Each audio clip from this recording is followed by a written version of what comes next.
Hello and welcome back to Exothermic Plays Games.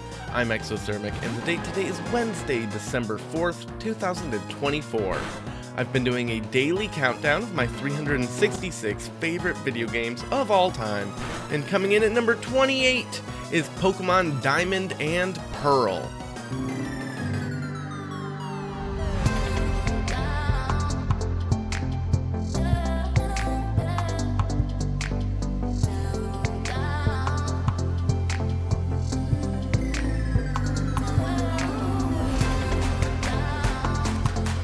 There are 17 games on this list that have the word Pokemon in the title, and this is the highest ranked one of them all. I do want to talk a little, for those that have been paying attention, about the games that are not here. The biggest thing is the entirety of Gen 5, which I know is some people's favorite games in the franchise. I just did not play them when they came out, and have not yet gone back to do so, but I'd like to at some point. Also, while I consider remakes like Fire Red, Omega Ruby, Soul Silver, and so on, to be really standalone games, due to all of the new and exciting features they added to them, I decided to not include those in the countdown due to not wanting to rehash the things that are the same about them. And you'd better believe that I'm going to use this channel as an excuse to check out some more of these spin-off titles like Mystery Dungeon and Legends Arceus. With all of that finished, let's move on to this game.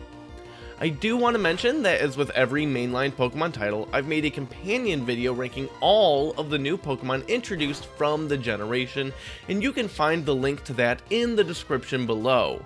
This is really my favorite generation of Pokemon, with only one new Pokemon out of 107 I actively dislike, and only a few that I'm pretty neutral on, but the rest I all like to love, so I've got a lot to say this time around. Regarding gameplay, I generally assume that most people watching these older Pokemon videos know how these games work, but just in case you're somehow not, here's a very quick rundown. You live in a world of adventure and adorable little monsters called Pokemon, which you can tame and battle with against other trainers. Pokemon have different types such as fire, water, fighting, grass, poison, and so on, and can learn up to 4 attacks at a time. Many, but not all attacks do damage and have all their own typings, and the damage is in part determined by the type of the attack and the type of the Pokemon. For example, Flamethrower, a fire attack, is super effective against the grass Pokemon, but not very effective against the water Pokemon. As you capture more of your own Pokemon, you train them and level them up, causing them to evolve into bigger, stronger versions of themselves, and take on a series of increasingly difficult gym battles, culminating in challenging the Elite Four and overall champion of the region, becoming such yourself. Along the way, you become engrossed in a conflict of a larger scale and wind up saving the region from some terrible trouble. The end. Yeah. Well, I think that Ruby and Sapphire have the best overall story. Diamond and Pearl are really close to me and offer the highest stakes, which is pretty exciting. I should really mention at this point that the ranking actually is for Diamond and Pearl and not Platinum. I'm very aware that people generally consider Platinum to be better in basically every way, especially regarding the story pacing tweaks, and it probably is, but I just, I haven't played it. There's only so much you can do, right? The game has a pretty linear Pokemon start, but the antagonist team you run into is one of the more interesting ones in the whole franchise. I love Team Galactic. Their goons wear some really goofy and funny outfits, and the leaders you fight against them are all, I think, pretty memorable, like Mars and Jupiter and Saturn. The names are just great, along with, the team theming, but they have some cool character designs too. But the thing that makes the team so cool is that their leader, Cyrus, is by far the most just outright evil dude in Pokemon. The rest of the team didn't quite realize his actual goals, but, well, we'll get there. You have to fight Team Galactic and their lackeys throughout much of the Sinnoh region, with many of their exploits being related to them seemingly searching desperately for some technological breakthrough. You stop them at a windmill farm that they've been siphoning all of the energy from, and you stop a terrorist attack on a city. You discover they detonated a giant underground bomb that registered as an earthquake. Everything they're doing keeps ramping up and up and up as the game progresses. As you keep chasing them around the region, which has a middle point of a gigantic enormous mountain, splitting up sections of it, and a lot of really awesome, beautiful locations that clearly are rich in history for the whole world of Pokemon. It's very important, this region. Like the 3 lakes that make the ends of the sort of triangle shape to it. All of this is very important as we learn to the creation of the world. It's crazy. This culminates in an insane plan for Team Galactic, climbing all the way up to Mount Coronet's peak to a place called the Spear Pillar.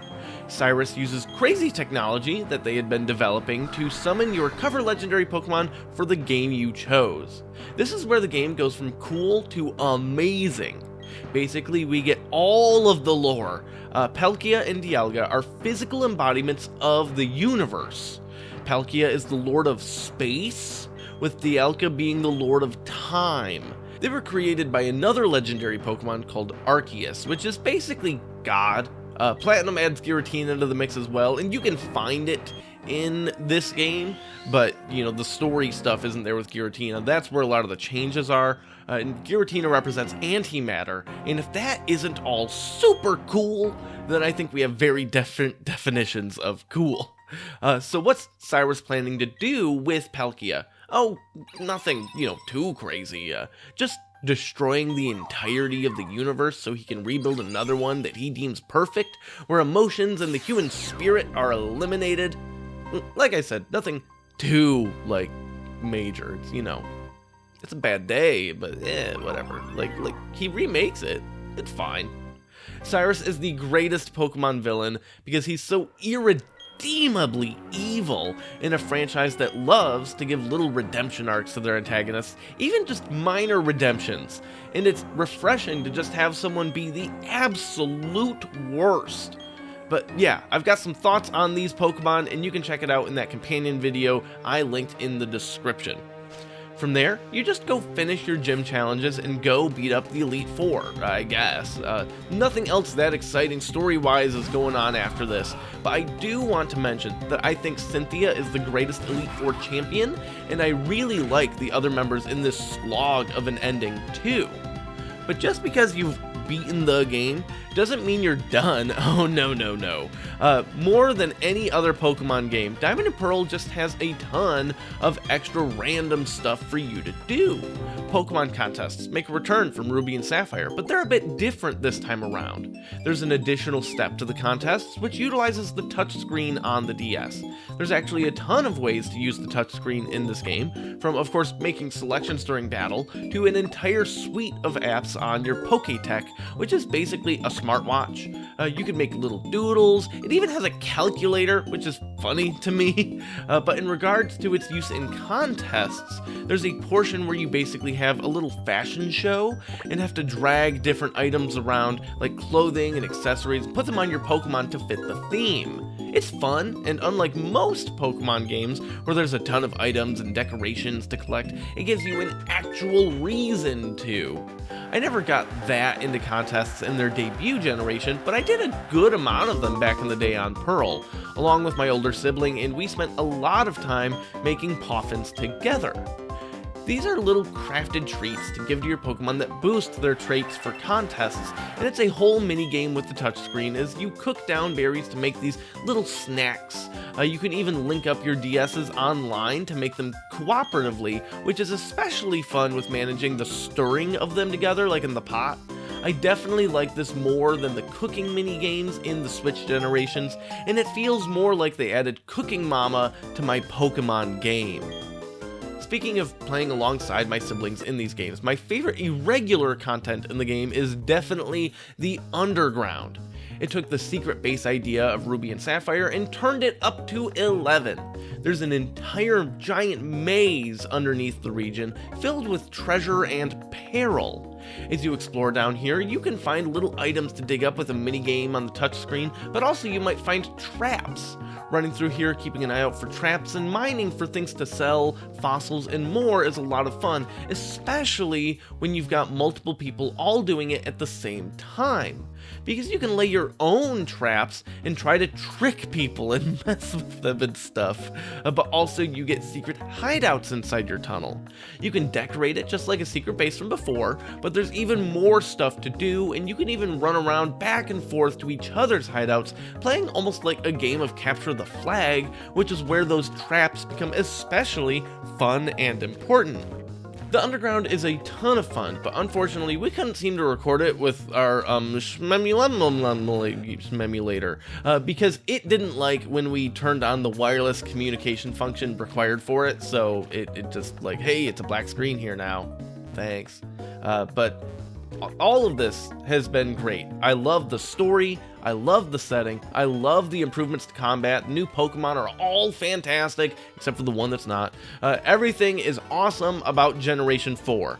But the thing that makes it stand out to me as the best Pokemon game is all of the legendary hunting you do towards the end of the game.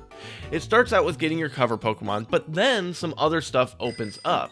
Like you have the option of going to catch the 3 Lake Guardians, Azelf, Uxie, and Mesprit. 2 of them, you just go to their cave in the middle of their lake and catch them. It's easy.